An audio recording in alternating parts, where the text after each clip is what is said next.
Syederalun, tim gugus penanganan COVID-19 Aceh Tamiang untuk pertama kali melakukan karantina terhadap 7 orang secara bersamaan di Wisma SKB Karangbaru Aceh Tamiang. Proses karantina ini dilakukan setelah 7 orang yang seluruhnya wanita ini dinyatakan positif COVID-19, baik melalui metode rapid test maupun swab.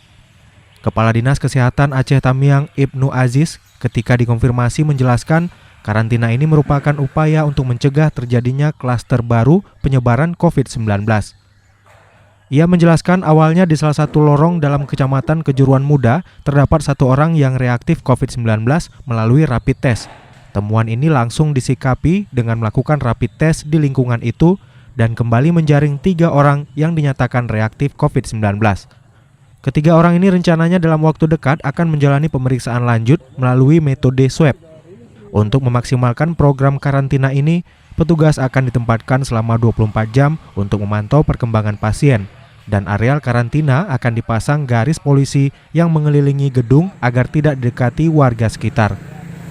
Selama menjalani program karantina, seluruh pasien dianjurkan melakukan olahraga pagi dan berjemur di bawah sinar matahari.